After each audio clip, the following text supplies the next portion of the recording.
In the middleweight division, your main event, new main event at UFC Saudi Arabia. You got Robert Whittaker coming in at 26-7, taking on Ikram Aliskerov, who comes in at 15-1. And by now, we've known this, but you also know that he's only lost to Hamza Chimaev, so rightful replacement for him. Both guys stand 6 feet tall. Whittaker, 2 years older, 33 compared to 31. Both guys in the prime. Like it. Aliskerov 2-inch reach advantage. He fights southpaw. Whittaker fights right-handed. Aliskerov has the advantage in activity big time. 8.2 significant strikes per minute to 4.6 for Whittaker. And also Aliskerov lands just shy of 1 takedown per round. So he's got the edge, at least in terms of the numbers, but Whittaker, 82% takedown defense. He's coming off the win over Paulo Costa by decision. Neither fighter took the fight to the ground. You know Paulo Costa likes to stand and strike, but he got dominated there 95-67 by Whittaker. Whittaker lost to Duplessis by KO. Before that, he beat Marvin Vettori, so proving he's in that top 5 of the division where Aliskerov is trying to get, and lost to Adesanya before that. Now, in between the Adesanya fights, he beat Kelvin Gastelum, Jared Cannonier, and Darren Till.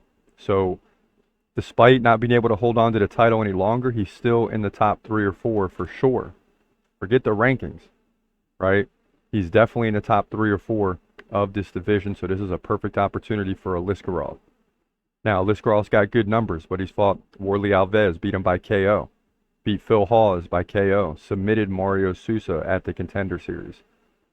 So this is really early to face a guy like Robert Whittaker, in my opinion. There's no doubt that Aliskerov has great numbers.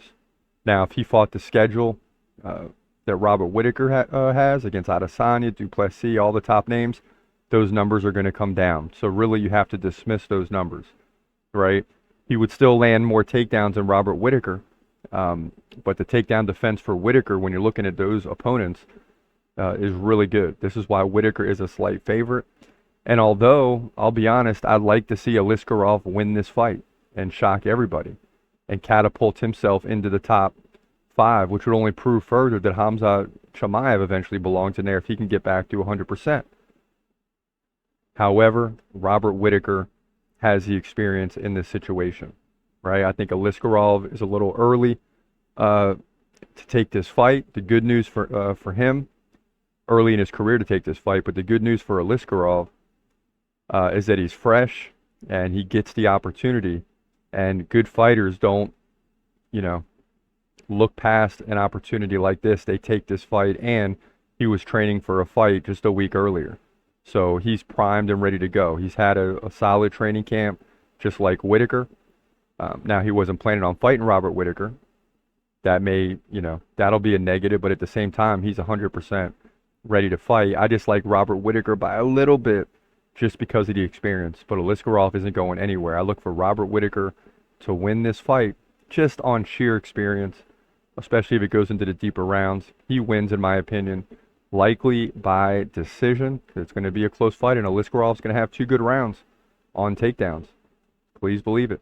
But Whittaker wins, in my opinion, by decision to move to 27-7 here. Middleweight division, your main event at UFC Saudi Arabia.